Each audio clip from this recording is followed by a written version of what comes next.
Dzień dobry, serdecznie witam w Instytucie Dendrologii Polskiej Akademii Nauk w Kurniku, placówce naukowej powstałej w 1933 roku. Od początku naszego istnienia prowadzimy badania roślin drzewiastych, a także upowszechniamy wiedzę o nich. Nasze badania obejmują dwie dyscypliny naukowe – nauki leśne i nauki biologiczne. Zapraszam do wysłuchania serii krótkich wykładów przygotowanych przez naszych pracowników w ramach projektu pod tytułem Klimat na bioróżnorodność. Dzisiejszy wykład wygłosi pani dr Hanna Fuchs z Zakładu Biologii Rozwoju. Z wykładu dowiemy się m.in., czy rozpoznanie molekularnych mechanizmów długowieczności nasion będzie mogło wspomóc ich ochronę w bankach nasion poprzez wydłużenie ich możliwości przechowywania w warunkach kontrolowanych.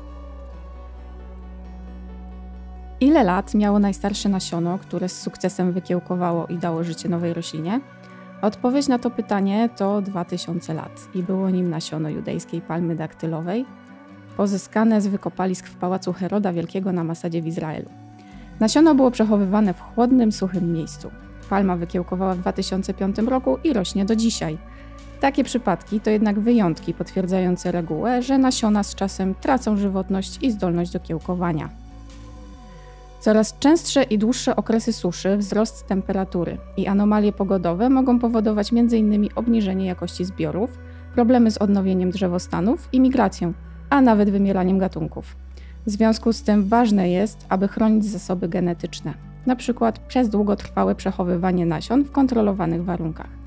W tym celu zostały powołane tzw. banki genów, w których w ściśle określonych warunkach przechowywane są nasiona roślin stanowiących podstawę naszej diety, gatunków zagrożonych czy osobników, które charakteryzują się określonymi cechami genetycznymi, np. odpornością na suszę czy wysokie temperatury.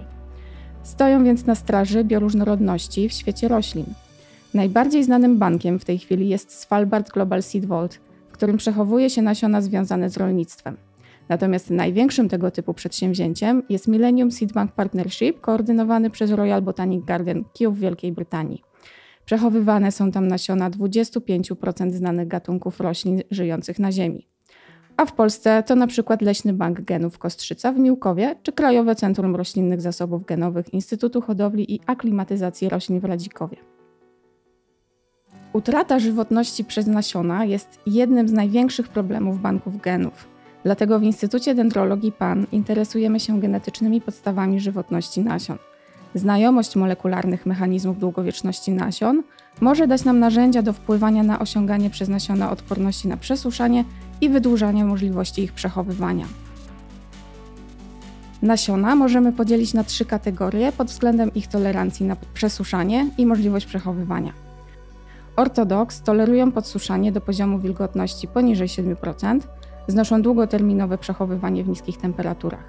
Recalcitrant pozostają aktywne metabolicznie, nie tolerują podsuszania ani długoterminowego przechowywania w niskich temperaturach oraz intermediate tracą żywotność stosunkowo szybko w porównaniu do nasion typu ortodoks. Większość roślin produkuje nasiona typu ortodoks. Szacuje się, że 8% roślin kwitnących na świecie produkuje nasiona, które nie tolerują podsuszania. Ich odsetek wzrasta do 50% w przypadku tropikalnych, wiecznie zielonych lasów deszczowych. Kawa jest przykładem drzewa o ogromnym znaczeniu ekonomicznym, którego nasiona należą do typu recalcitrant. Ale nie trzeba szukać daleko w tropikach, aby znaleźć tego typu nasiona. Nasze rodzime drzewa, jak dęby, również produkują tego typu nasiona.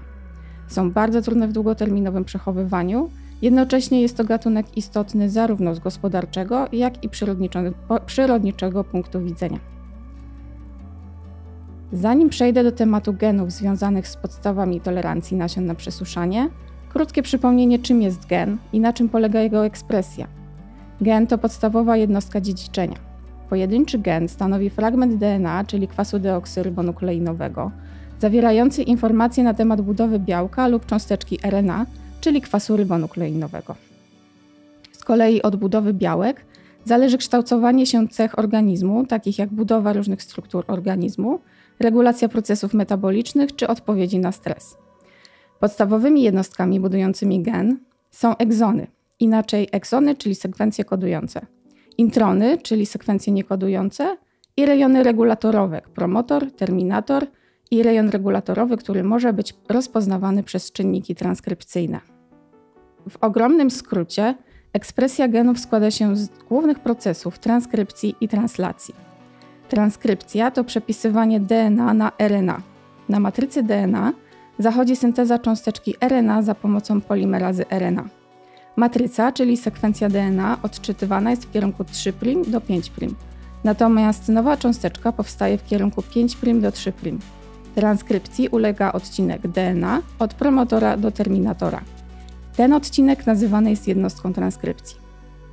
Translacja to proces biosyntezy białka na matrycy mRNA, czyli matrycowego RNA. W wyniku tej reakcji powstaje łańcuch polipeptydowy, a cały proces sterowany jest przez sekwencję mRNA. Translacja odbywa się w cytoplazmie lub na błonach siateczki śródplazmatycznej szorstkiej. Translacja składa się z 4 faz: aktywacji, inicjacji, elongacji i terminacji, a katalizowana jest przez rybosom składający się z 2 podjednostek, małej i dużej. Porównanie procesów na poziomie ekspresji genów zachodzących w różnych typach nasion pozwala nam na poznanie podstawowych czynników determinujących osiąganie tolerancji na przesuszanie. W ostatnich latach poczyniono spore postępy w identyfikacji genów, które są ściśle związane z tolerancją na przesuszanie. Główne czynniki, które je determinują, to akumulacja materiałów zapasowych, obecność białek opiekuńczych, nieprzepuszczalna okrywa nasienna, zmniejszenie intensywności metabolizmu, aktywny system antyoksydacyjny i redoks. Te czynniki podlegają kontroli przez hormon roślinny kwas abscysynowy. Rozwój zarodka, dojrzewanie nasion i nabywanie odporności na przesuszanie przez nasiona odbywa się pod kontrolą kwasu abscysynowego, który reguluje ekspresję szeregu genów związanych z wcześniej wymienionymi przeze mnie procesami. Kwas abscysynowy jest ważnym hormonem roślinnym, kojarzonym głównie z reakcjami w odpowiedzi na rozmaite czynniki stresowe. Hamuje wzrost objętościowy komórek, podwyższony poziom ABA jest reakcją roślin na stres, np. podczas braku wody. ABA powoduje ograniczenie transpiracji, zwiększenie pobierania wody przez korzenie, a także indykowanie ekspresji genów oraz syntezę białek chroniących przed odwodnieniem. Jest odpowiedzialny za przechodzenie roślin w stan spoczynku, jest odpowiedzialny za tworzenie warstwy odcinającej podczas opadania liści, owoców i kwiatów i to, co nas bardziej interesuje, odpowiada za stan spoczynku nasion, jest inhibitorem kiełkowania. Głównymi elementami regulującymi ekspresję genów dojrzewających i już dojrzałych nasion są 3 czynniki transkrypcyjne należące do rodziny AFL, czyli ABI3, FUS3 i LEK2. Czynniki transkrypcyjne to białka, które wpływają na intensywność transkrypcji. Mogą ją wyciszać lub wzmacniać. Czynniki AFL ulegają ekspresji w obecności kwasu abscysynowego, ponieważ posiadają w swoich rejonach promotorowych Abscisic Acid Response Element, w skrócie ABRE. Te czynniki transkrypcyjne kontrolują ekspresję tysięcy innych genów zaangażowanych we wszystkie etapy rozwoju nasion. ABI3 wykazuje największą liczbę korelacji z genami związanymi z odpornością na przesuszanie. Jest związany z akumulacją białek opiekuńczych, głównie z licznej grupy białek LEA. Ich brak może wpływać na stabilność stanu szklistego cytoplazmy, powodowanego zwiększoną absorpcją wody, a w konsekwencji prowadząc do rozpadu struktur błon komórkowych. Indukcja spoczynku nasion i tolerancja na przesuszanie u Arabidopsis jest pośrednio skorelowana z ABI3 przez regulację specyficznego dla nasion białka szoku cieplnego HSFA9, które jest czynnikiem transkrypcyjnym powodującym akumulację ochronnych białek szoku cieplnego. LEK2 występuje na najwcześniejszych etapach rozwoju nasion i pozostaje aktywny do środkowej fazy dojrzewania. Białko to wpływa bezpośrednio i pośrednio na ekspresję genów zaangażowanych w dojrzewanie nasion oraz akumulację lipidów i białek zapasowych przez indukcję ekspresji innych genów. LEK2 jest wymagany we wczesnych etapach rozwoju nasion, aby aktywować ekspresję FUS3 i na późniejszych etapach dojrzewania w celu utrzymania ekspresji ABI3 na stabilnym poziomie. Docelowe geny FUS3 są związane z akumulacją materiałów zapasowych, lokalizacją lipidów, procesami metabolicznymi i biogenezą ciał oleistych nasion. Pośrednia kontrola transkrypcji genów związanych z materiałami zapasowymi przez FUS3 jest powiązana z negatywną regulacją Transparent Testa Glabra1, TTG1, który jest czynnikiem transkrypcyjnym, który powstrzymuje gromadzenie się w nasionach materiałów zapasowych. Tłumiąc ekspresję TTG1 i wzmacniając WRI1, FUS3 pośrednio promuje biogenezę lipidów. Mutacje w tych głównych genach regulatorowych mogą powodować zmniejszenie akumulacji materiałów zapasowych i białek opiekuńczych w nasionach, prowadząc do zmniejszonej tolerancji na przesuszanie. Nasiona typu recalcitrant charakteryzują się cieńszą okrywą nasienną niż ortodoks. Postawiono hipotezę, że cecha ta jest skorelowana z szybkim kiełkowaniem wynikającym z presji selekcyjnej ze strony małych kręgowców żywiących się nasionami i patogenów grzybowych. Dlatego zdolność kiełkowania z wyłączeniem stanu spoczynku może zminimalizować czas narażenia na szkodniki i patogeny w tropikalnych, wilgotnych regionach, w których najczęściej występują gatunki, których nasiona są wrażliwe na przesuszanie.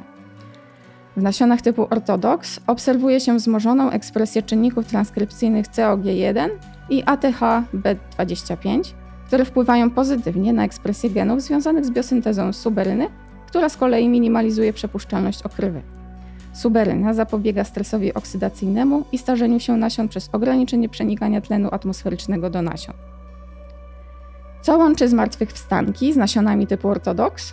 To akumulacja rozpuszczalnych, nieredukujących cukrów w cytoplazmie. Cukry ograniczają mobilność cząsteczek w cytoplazmie, w efekcie spowalniają metabolizm nasion. Poza tym, cukry te w warunkach niedoboru wody stabilizują białka opiekuńcze i stwarzają dogodne warunki do ich funkcjonowania.